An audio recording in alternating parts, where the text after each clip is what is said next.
कुरुक्षेत्र के युद्ध स्थल में सैन्य निरीक्षण। धृतराष्ट्र ने कहा, हे संजय, धर्म भूमि कुरुक्षेत्र में युद्ध की इच्छा से एकत्र हुए मेरे तथा पांडु के पुत्रों ने क्या किया?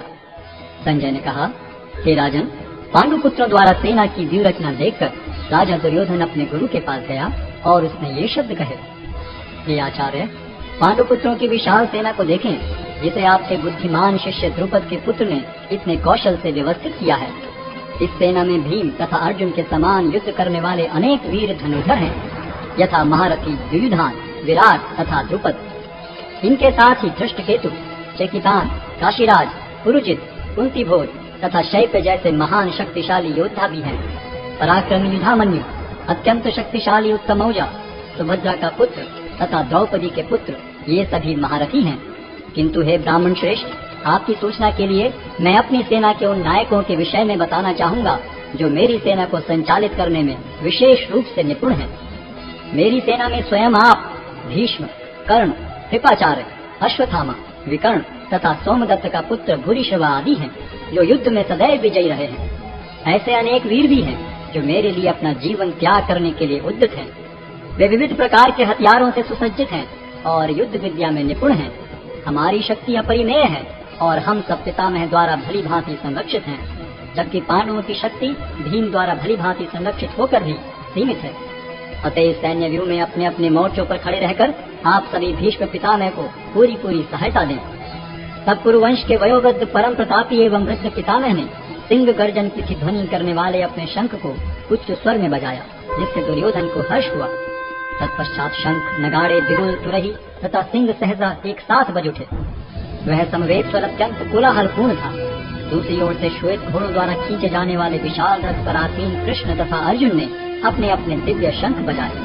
भगवान कृष्ण ने अपना पांचजन्य शंख बजाया, अर्जुन ने देवदत्त शंख तथा अति भौजी एवं अति मानवीय कार्य करने वाले भीम ने पौंड्र नामक भयंकर शंख बजाया। हे राजन, कुंती पुत्र राजा युधिष्ठिर ने अपना अनंत विजय नामक शंख बजाया तथा नकुल और सहदेव ने सुघोष एवं मणि पुष्पक शंख बजाए।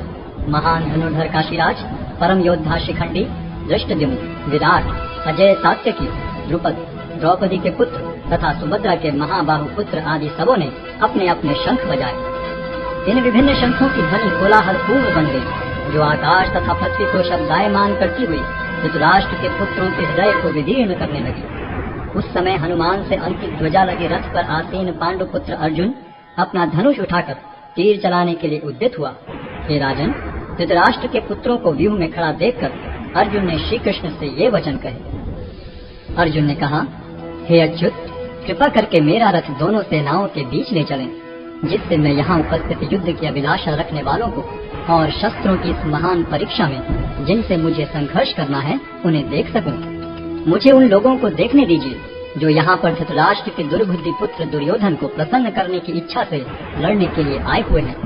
संजय ने कहा, हे भरतवंशी, अर्जुन द्वारा इस प्रकार संबोधित किए जाने पर भगवान कृष्ण ने दोनों दलों के बीच में उस उत्तम रथ को लाकर खड़ा कर दिया। भीष्म, द्रोण तथा विश्व भर के अन्य समस्त राजाओं के सामने भगवान ने कहा कि हे पार्थ, यहाँ पर एकत्र सारे कुरुओं को देखो।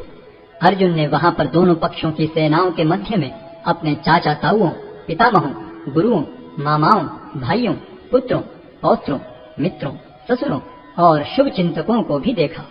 जब कुंती पुत्र अर्जुन ने मित्रों तथा संबंधियों की इन विभिन्न श्रेणियों को देखा तो वह करुणा से अभिभूत हो गया और इस प्रकार बोला।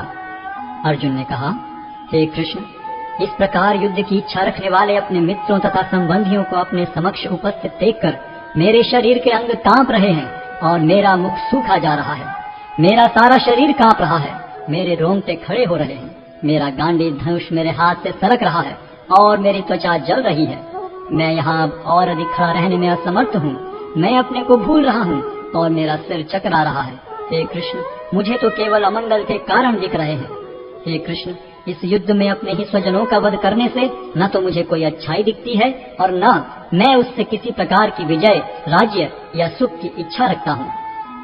हे गोविंद, हमें राज्य, सुख अथवा इस जीवन से क्या लाभ, क्योंकि जिन सारे लोगों के लिए हम उन्हें चाहते हैं वे ही इस युद्ध भूमि में खड़े हैं। हे मधुसूदन, जब गुरुजन, पितृगण, पुत्रगण, पितामह, मामा, ससुर, पौत्रगण, साले तथा अन्य सारे संबंधी अपना अपना धन एवं प्राण देने के लिए तत्पर हैं और मेरे समक्ष खड़े हैं, तो फिर मैं इन सबको क्यों मारना चाहूंगा, भले ही वे मुझे क्यों न मार डालें। हे जीवों के पालक, मैं इन सबों से लड़ने को तैयार नहीं, भले ही बदले में मुझे तीनों लोग क्यों न मिलते हों। इस पृथ्वी की तो बात ही छोड़ दें। भला धृतराष्ट्र के पुत्रों को मारकर हमें कौन सी प्रसन्नता मिलेगी। यदि हम ऐसे आतताइयों का वध करते हैं तो हम पर पाप चढ़ेगा। अतः यह उचित नहीं होगा कि हम धृतराष्ट्र के पुत्रों तथा उनके मित्रों का वध करें। हे लक्ष्मीपति कृष्ण, इससे हमें क्या लाभ होगा और अपने ही कुटुंबियों को मारकर हम किस प्रकार सुखी हो सकते हैं। हे जनार्दन, यद्यपि लोक से अभिभूत चित्त वाले ये लोग अपने परिवार को मारने या अपने मित्रों से द्रोह करने में कोई दोष नहीं देखते, किंतु हम लोग जो परिवार के विनष्ट करने में अपराध देख सकते हैं, ऐसे पाप कर्मों में क्यों प्रवृत्त हों। कुल का नाश होने पर सनातन कुल परंपरा नष्ट हो जाती है और इस तरह शेष कुल भी अधर्म में प्रवृत्त हो जाता है। हे कृष्ण, जब कुल में अधर्म प्रमुख हो जाता है तो कुल की स्त्रियां दूषित हो जाती हैं और अस्तित्व के पतन से हे वृष्णिवंशी अवांछित संतानें उत्पन्न होती हैं। अवांछित संतानों की वृद्धि से निश्चय ही परिवार के लिए तथा पारिवारिक परंपरा को विनष्ट करने वालों के लिए नारकीय जीवन उत्पन्न होता है। ऐसे पतित कुलों के पुरखे गिर जाते हैं, क्योंकि उन्हें जल तथा पिंडदान देने की क्रियाएं समाप्त हो जाती हैं। जो लोग कुल परंपरा को विनष्ट करते हैं और इस तरह अवांछित संतानों को जन्म देते हैं, उनके दुष्कर्मों से समस्त प्रकार की सामुदायिक योजनाएं तथा पारिवारिक कल्याण कार्य विनष्ट हो जाते हैं। हे प्रजापालक कृष्ण, मैंने गुरु परंपरा से सुना है कि जो लोग कुल धर्म का विनाश करते हैं वे सदैव नरक में वास करते हैं। ओह, कितने आश्चर्य की बात है कि हम सब जघन्य पाप कर्म करने के लिए उद्यत हो रहे हैं। राज्य सुख भोगने की इच्छा से प्रेरित होकर हम अपने ही संबंधियों को मारने पर तुले हैं। यदि शस्त्रधारी धृतराष्ट्र के पुत्र मुझ निहत्थे तथा रणभूमि में प्रतिरोध न करने वाले को मारें तो यह मेरे लिए श्रेयस्कर होगा। संजय ने कहा। युद्ध भूमि में इस प्रकार कहकर अर्जुन ने अपना धनुष तथा बाण एक ओर रख दिया और शोक संतप्त चित्त से रथ के आसन पर बैठ गया।